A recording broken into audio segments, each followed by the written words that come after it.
जब सत्ता में बैठे लोगों की नियत ये ना हो कि न्याय मिलना हो, जो घटनाक्रम हुआ है, जो अलग अलग जगह से जानकारी हुई या मुझे कार्यकर्ता नेताओं से जानकारी हुई या जो अलग अलग यूट्यूबर्स या सोशल मीडिया में जो बात लिखी है या आई है, इसीलिए मैंने कहा कि जो जीरो टॉलरेंस की बात कर रहे हैं उन्हें उन तमाम अधिकारियों के खिलाफ कार्रवाई करनी चाहिए जिनकी वजह से ऐसी घटना घटी है।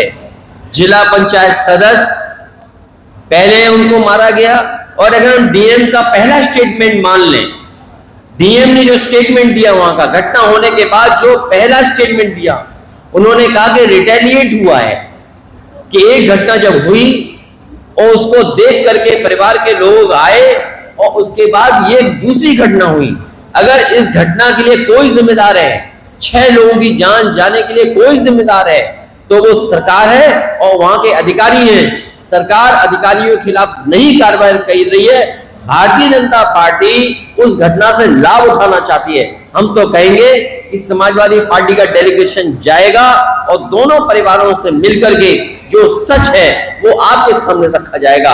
अगर दोषी एक पक्ष है तो दोषी दूसरा पक्ष भी है। जो घटना हुई है सुनने में आ रहा है, और सच्चाई आप भी जानते होंगे और जो घटना है वो भी जानते हैं, कि जब जिला पंचायत सदस्य दूसरे पक्ष के घर पे गया तो पता नहीं किसने धार धार से उसकी गर्दन पे हमला कर दिया।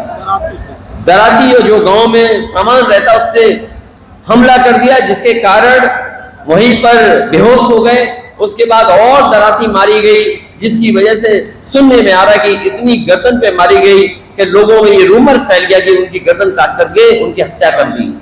जब ये जानकारी उस दूसरे परिवार पक्ष को मिली तब उसमें आकर के घटना दूसरी हुई है।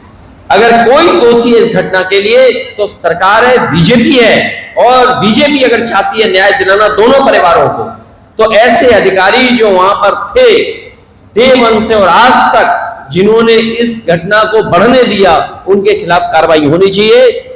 इस सरकार को पक्षपात नहीं करना चाहिए। पेट्रोल के दाम वापस कर दो, 2014 में थे। क्या पेट्रोल के दाम की वापसी होगी?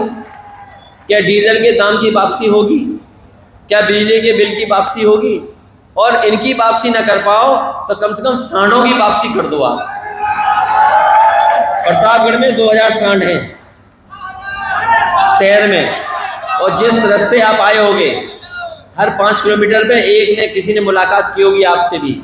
और उत्तर प्रदेश ऐसा प्रदेश बन गया है जिसमें हर दिन किसी न किसी की जान जा रही है, जानवरों के एक्सीडेंट से या सांड खेत से उठाकर के गरीब को फेंक दे रहा है। इसलिए अगर वापसी करनी है तो हम तो मुख्यमंत्री से कहेंगे कि ये सांड वापस ले जाओ। आप एक सवाल हो रहा है, राजा भैया को लेकर के लगातार बीजेपी के संपर्क में आपके पास एक समय में खड़े थे, शिवपाल जी ने भी बात की। आपको लगता है कि सभी लोगों को नहीं, मुझे जानकारी नहीं है कि कौन किसके संपर्क में। अगर आप उसका खुलासा करो तो मैं और विस्तार से बोल दूं। तो राजा भैया से मुलाकात करेंगे? देखिए, हमारी समाजवादी पार्टी का रास्ता साफ है। हम समाजवादी पार्टी में जो हमारे साथ लोग हैं हम उनको लेकर के आगे चल रहे हैं। नहीं, यही तो मैंने पूछा था कि कभी मुलायम सिंह के पास हुआ करते थे, आज आपकी इतनी दूरी। अगर तुम्हें पता हो तो तुम बता दो। शिवपाल यादव जी का बयान आया था कि अगर कांग्रेस मेरी बात नहीं मानेगी तो नुकसान होगा, इस पे क्या सर? देखिए, कौन किसकी बात मानेगा नहीं मानेगा सवाल वो नहीं है। समाजवादी पार्टी और इंडिया गठबंधन भारतीय जनता पार्टी को हराने का काम करेंगे। और अगर भारतीय जनता पार्टी ये तैयारी कर रही है कि 80 के 80 जीतेंगे, तो समाजवादी पार्टी, पीडीए, इंडिया गठबंधन भी ये तैयारी कर रहा है कि 80 की 80 भारतीय जनता पार्टी को सीटें हराई जाएंगी। ये आपको याद होगा विधानसभा में हमारे मुख्यमंत्री की साइंस, हमारे मुख्यमंत्री का गणित, हमारे मुख्यमंत्री जी की जानकारी 46 में 56,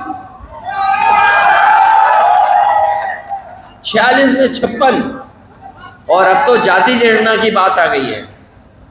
देखिए, जो जाति गणना से परिवर्तन आने वाला है इसका सबने स्वागत किया है, और मुझे खुशी है इस बात की कि बहुत सारे दल जो कभी कास्ट सेंसस या आरक्षण के खिलाफ थे वो भी उसके पक्ष में बोल रहे हैं। और अब तो बीजेपी को गरीब याद आने लगे।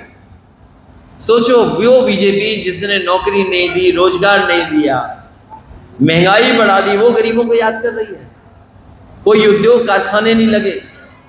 और मैं अपने नौजवानों से कहना चाहता हूं, ये जो अग्निवीर में आधी अधूरी नौकरी नहीं चलेगी, आप लोकसभा में जिताइए और पहले जैसी फौज की भर्ती पाइए। आप फौज में जाना गर्व होता है, वर्दी पहनना एक सपना होता है।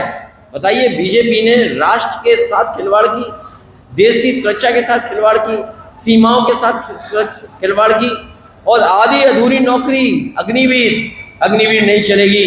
हमारे नौजवानों को वर्दी पहनाने का सपना पक्की नौकरी से पूरा होगा, ये आधी अधूरी नौकरी से नहीं होने जा रहा है। और देश को जरूरत इसलिए है, किसी जमाने में किसी सरकार ने या उनकी सरकार में घटना हुई या ऐसी परिस्थितियां बनी कि बहुत सारा हिस्सा चीन ले गया। अभी अभी जो सरकार है उसने सोचो कहां चीन को बैठा दिया। कभी हम लोगों ने उस लेख को किसी फिल्म में देखा था,